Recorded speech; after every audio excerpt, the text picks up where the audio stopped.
맨체스터 유나이티드가 영입하고 싶었던 2명, 김민재와 해리 케인이 메뉴 격파에 앞장섰습니다. 이 경기 후토크입니다. 한국 시간 21일 독일 뮌헨의 알리안츠 아레나에서 열린 2324 유럽축구연맹 챔피언스리그 A조 첫 경기였는데요. 바이에른 뮌헨이 맨체스터 유나이티드에 4대3으로 승리하면서 챔스 첫 경기에서 이변 없이 승리를 거뒀습니다. 메뉴에 진다고 이변이냐? 이변입니다. 현재 상황을 보면요. 그 이유는 차차 얘기해 드리도록 하죠. 여튼 첫 경기 승리하면서 바이에른이 조 1위로 시즌을 시작하게 됐고요. 같은 A조에 있는 갈라타사라이와 코펜하겐은 2대2로 비겼습니다. 그래서 메뉴는 조 최하위로 조별리그를 시작하게 됩니다. 경기가 4대3, 7골이 났기 때문에 골만 말씀드리기에도 굉장히 좀 시간이 부족할 것 같은데 간단하게 얘기를 해보죠. 김민재 선수의 바이에른 소속 첫 챔스 경기였는데 초반부터 빅매치가 열렸습니다. 먼저 전반 28분 자네가 이날에 자신이 날린 첫 슛으로 선제골을 터뜨립니다. 오른쪽 측면, 원래 자기가 쓰던 공간에 있던 자네가 케인과 2대1 패스를 주고받으면서 안쪽으로 파고들었고 리턴 패스를 받을 때 그 순간 논스톱 왼발 강슛으로 골을 터뜨렸습니다. 오나나가 잡을 수 있는 궤적의 슛을 놓치면서 메뉴 골키퍼 오나나의 약간 실책성 플레이가 있었고요. 그리고 전반 32분 바이에른이 점수차를 벌립니다. 무시알라가 호쾌한 드리블로 메뉴 수비진을 찢어놓았고요. 문전까지 들어간 무시알라가 뒤로 내준 공을 세르주 그나브리가 간단하게 왼발슛으로 마무리를 해냈습니다. 그런데 후반 4분, 후반전 시작하지 얼마 안 돼서 메뉴가 반대골을 만들어냅니다. 후반전 시작과 동시에 공을 적극적으로 투입하던 메뉴가 레시퍼드의 패스를 받은 라스무스 호일룬의 왼발 마무리로 한 골을 따라잡았습니다. 이때 김민재 선수가 적극적으로 따라붙어서 블로킹을 시도했지만 오히려 김민재 발에 맞고 굴절되면서 공이 들어갔고요. 후반 8분 다시 점수차가 벌어집니다. 세트피스 이후에 우파메카노가 헤딩으로 공을 다시 투입했는데 에릭슨이 손으로 막은 골이 됐어요. 그럴 의도는 없었겠지만 그래서 페널티킥이 선언됐고요. 키커 해리 케인이 골문 구석을 찌르는 강슛으로 오나나가 읽든 말든 읽으면 몸을 날려보든지 대슛이 더 빨라 약간 이런 느낌으로 강한 킥을 성공시키면서 점수는 3대1이 되었습니다. 케인이 바이에른 소속으로 넣은 챔피언스리그 첫 골이 되겠죠? 챔피언스리그 첫 경기니까. 자, 그리고 이후 바이에른의 일방적 공세가 이어졌고요. 이때 자네가 굉장히 큰 비중을 차지하면서 드리블과 킥으로 맨유 수비진을 굉장히 흔들어 놓았습니다. 그래서 사실은 이때만 해도 제가 바이에른이 쉽게 이겼다라고 쓸 준비를 하고 있었거든요. 근데 메뉴가 후반 막판에 좀 과감한 반격으로 점수차를 좁힙니다. 후반 43분 메뉴가 좀 그동안 앞선 11분 동안 좀 무기력한 모습을 보이고 있다가 모처럼 상대 진영으로 공을 좀 우겨 넣고 좀 과감하게 투지 있는 모습을 보여줬는데 이때 카세미루가 마무리를 해냅니다. 바이에른 문전까지 파고든 카세미루가 처음엔 퍼스트 터치를 깔끔하게 하지 못하고 공을 밟고 넘어졌거든요. 넘어진 채로 자기가 밟았던 그 공을 바로 차는 오히려 상대를 본의 아니게 속이는 골이 된 그런 플레이를 하면서 3대2까지 따라 붙었어요. 이때 메뉴가 흐름을 더 끌어올리지 못했고 오히려 역습을 했던 바이에른이 마티스 텔의 골로 점수차를 4대2로 만들면서 사실상 서기골이었어요. 그 뒤로 메뉴가 이제 추가 시간 종료 직전에 프리킥을 카세미루가 헤딩으로 마무리하면서 4대3을 만들었지만 이미 좀 늦은 시점이었죠. 그 골이 인정된 뒤에 중앙선에서 경기가 재개되자마자 경기가 바로 끝나면서 메뉴 입장에서는 좀 아쉬웠을 거예요. 그 텔한테 한 골만 내주지 않았어도 동점 만들 수 있었다 이런 아쉬움이 남았겠지만 결과적으로는 바이에른이 경기 전반적으로 볼 때 훨씬 주도권을 많이 잡고 있었고 거기에 걸맞은 승리를 거뒀다. 오히려 4대3 한 골차까지 따라 붙은 건 메뉴가 주도권이 없었던 것에 비하면 좀 결과적으로는 오히려 잘된 결과였다 이렇게 볼 수 있는 그런 경기였습니다. 자, 김민재 중심으로 한번 보죠. 메뉴가 놓친 자들의 대결인데요. 메뉴가 이번 시즌 바이에른 영입한 스트라이커 해리 케인 그리고 수비수 김민재를 모두 노렸던 팀으로 알려져 있죠. 특히 김민재의 경우엔 메뉴가 좀 오랫동안 연결됐던 팀 중에 하나입니다. 나폴리 소속으로 지난 시즌 세리에A 우승을 좀 이끌고 김민재가 최우수 수비수상을 차지하는 과정에 있어서 역설이 많이 나기 시작했는데 메뉴가 그 중심에 있었습니다. 그리고 실제로도 김민재 측에게 계속 접촉을 시도하면서 영입을 노린 팀으로 잘 알려져 있죠. 하지만 결과적으로는 적극적으로 오퍼를 하지 않았습니다. 이유는 여러 가지가 있겠지만 이후 이적시장 전기를 볼 때 센터백 말고 다른 포지션 보강을 먼저 원했던 것 같아요. 이적시장 시작하자마자 메이슨 마운트부터 사고 시작했었죠.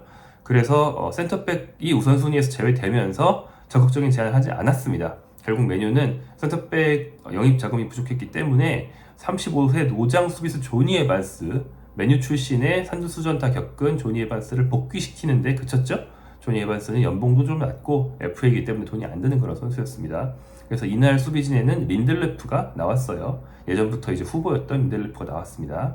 이날 경기는 초반부터 김민재에게 쉽진 않았습니다. 메뉴가 초반에 준비해온 승부수는 역시 테나우답게 물러나 지키는 것보다는 전방 압박 쪽이었던 것 같아요. 강한 전방 압박으로 바이에른의 빌드업을 방해하는 선택을 했습니다. 원정임에도 불구하고요.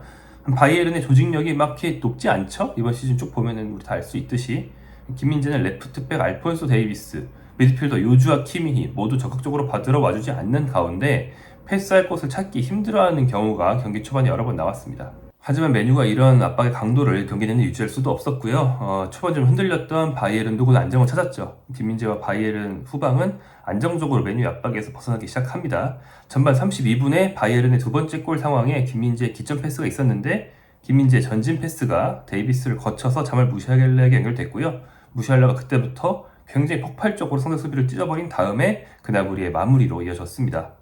이렇게 주도권을 회복한 뒤에는 바이에른의 두 미드필더 키미히와 레온 고레츠카가 모두 전진하면서 압박을 거는 장면이 자주 나왔거든요. 이렇게 미드필더들이 다 올라가면 배우 공간에 결국 센터백들이 커버를 해야겠죠.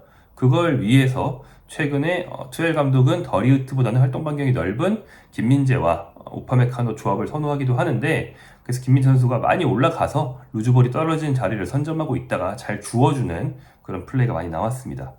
메뉴는 빌드업이 매끄럽지 않은 가운데 발 빠른 이선 자원들의 침투와 경합을 믿고 좀 투박한 롱패스를 많이 시도를 할 수밖에 없었어요. 레시퍼드나 펠레스트 같은 선수들이 받아주길 바라면서 공을 무게 넣는 건데, 그럴 때 김민재와 오파메카노가 대체로 잘 제어한 편이었습니다. 후반전 시작과 동시에 브루노 페르난데스가 파고든 장면이 있었는데 상당히 날카로웠습니다. 하지만 페르난데스가 발로 공을 다루려 할 때 김민재는 머리를 들이밀면서 상당히 투지 있는 수비를 보여줬고, 그 장면에서 공을 따낸 뒤에 잘 걷어냈습니다. 김민재 선수는 대체로 실수하지 않고 막는 데 중점을 두는 것 같았고요. 후반 4분에는 실점 상황에서 연루가 됐어요. 라스무스 호일런의 슛이 김민재의 발 맞고 굴절되면서 들어갔지만 김민재의 실책을 논할 그런 상황은 아니었습니다.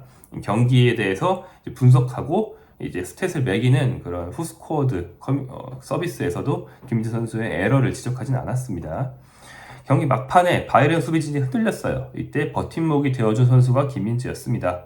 막판 들어서 콘라트 라이머, 우파메카노 등이 불안한 수비를 했고요. 그래서 이 두 선수가 있는 바이에른의 오른쪽 수비가 많이 뚫렸습니다. 그래서 이쪽에서 프리킥을 많이 내줬고, 쐐기골 이후에 한 골 따라잡히는 4대3이 되는 골도 이 프리킥에서 나왔거든요. 근데 팀의 기둥인 요주와 키미히마저 빌드업하러 내려왔다가 동료와 동선이 겹치면서 공을 빼앗길 뻔하는 그런 좀 철렁한 순간도 있었는데, 김민재만큼은 그런 상황을 만들지 않았습니다. 스탯을 보면요, 김민재는 공 점유 시간이 10.3%로 두 팀 통틀어 가장 길었고요. 패스가 최다인 96회를 기록했습니다. 91% 성공률로 동료에게 전달했고요. 김민재 선수의 특징인 키패스는 이날도 1회 추가가 됐습니다. 솔직히 김민재 패스를 누가 슛으로 연결했는지 잘 기억이 안 나는데, 아무튼 김민재 선수는 이제까지 바이에른 소속으로 치른 5경기 중에서 4경기에서 키패스를 기록하면서 이 부분에서 굉장히 높은 스탯을 남기고 있습니다. 센터백이 경기당 1개에 육박하는 키패스를 한다는 것은 굉장히 높은 기록입니다. 이례적인 기록이고요. 그리고 걷어내기가 6회로 최다였고, 태클 성공 1회, 가로채기 1회 등의 수비적인 기록도 있었는데, 패스를 제일 많이 했고 걷어내기가 제일 많았다. 모처럼 나폴리에서 리그를 씹어먹을 때 같은 스탯이 나왔다고 볼 수 있어요. 팀 수비가 안정적이진 않았지만 김민재만큼은 제 몫을 다 했다라는 것을 이제 기록으로 확인할 수 있습니다. 자, 전반적으로 김민재 경기를 보면서 받은 인상은 완벽한 경기를 추구하기보다는 좀 쉽게 풀어가려 한다는 그런 면이었습니다. 이 팀은 우리가 여러 번 얘기하는데 체계가 좀 무너져 있어요. 빌드업을 할 때 이 선수는 여기 있어야 되고 저 선수는 저기 있어야 되고 딱딱 원하는 위치에 가 있으면서 플레이를 하는 그런 팀이 아닙니다. 그래서 투엘 감독의 성향에도 좀 안 맞고, 김민재 선수가 지난 시즌 경험했던 나폴리에 비해서는 오히려 좀 더 좀 그때그때 임기응변적으로 축구하는 면이 있는 그런 팀입니다. 하지만 체급차로 상대를 찍어 누를 수가 있는 그런 팀이죠. 그리고 사실 공격진의 성향을 봤을 때 다들 개인 플레이를 좋아하기 때문에 아주 엄격한 팀 플레이는 또 이 팀에 오히려 안 맞습니다. 코망, 자네, 그나브리 이런 선수들한테 딱딱 감독이 시키는 것만 하라고 하면 오히려 좀 역량을 제한하는 면이 되겠죠. 이 팀이 챔피언스리그 우승을 했을 때도 오히려 좀 자유롭게 공격진들은 역습 위주로 치고 나갈 수 있게 해줄 때, 자기 위치를 벗어날 수 있게 해줄 때 오히려 우승을 했단 말이에요. 좀 이런 점을 받아들여야 될 것 같아요. 근데 제가 경기를 보고 느낀 건 김민재 선수는 좀 받아들인 것 같아요. 그러니까 아주 동료들이 원하는 최적의 위치에 있지 않아도 예전에는 무조건 아주 최상의 결과가 나오는 패스만 하려고 하다가 바이에른 이적 직후에 좀 팀이랑 안 맞는 면이 있었는데 지금은 그냥 뻥뻥 지르기도 하고 좀 안정적으로 처리하는데 중점을 두는 것 같았습니다. 자, 메뉴 얘기를 해볼까요? 메뉴는 모처럼 투지를 보여주면서 3득점을 했습니다. 하지만 4실점을 했죠. 최근 굉장히 안 좋습니다. 리그에서 2승 3패로 부진한 거 우리 다 많이들 알고 계시죠? 그 다음에 챔스 첫 경기까지 패배를 하면서 이 중요한 두 대회에서 2승 4패로 이제 시즌을 시작하고 있습니다. 또 최근 대진이 안 좋았다고는 하지만 3연패에 해당해요. 아스널과 브라이튼에 각각 3실점하면서 패배를 했고요.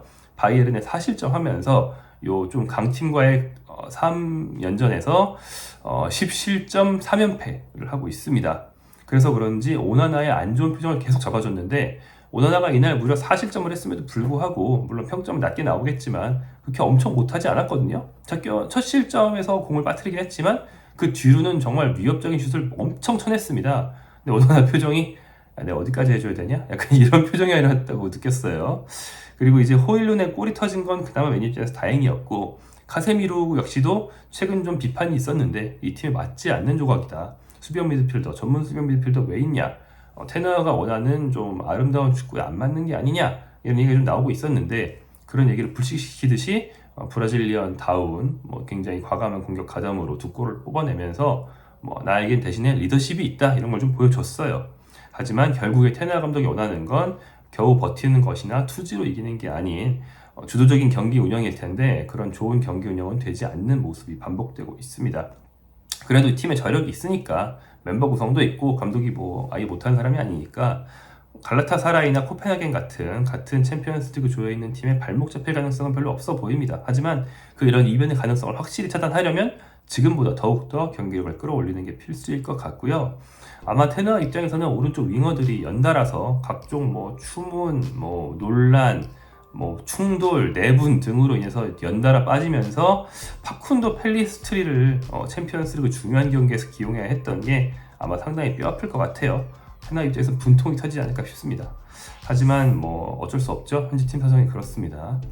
참고로 맨유 입장에서는 구 토트넘 듀오가 있어서 이제 손흥민 선수를 많이 봐오신 분들에게는 좀 관심 갈 수도 있는데 미드필더 에릭센 맨유에서 뛰는 거 우리 많이 봤고요. 그 다음에 레길론이 맨유의 긴급 수혈된 레프트백으로 합류를 했는데요. 두 선수 모두 이 경기에서 활약은 좋지는 않았습니다. 그래서 각각 후스코드 기준으로 평점이 에릭센 5.3, 레길론 5.8로 둘 다 상당히 하위권이었다. 팀 사정이 안 좋은데 어쩔 수 없겠죠.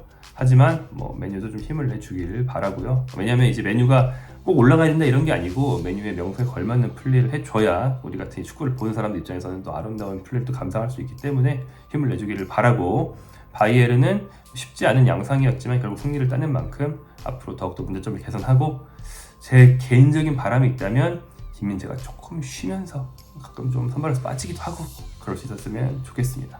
후토크였습니다.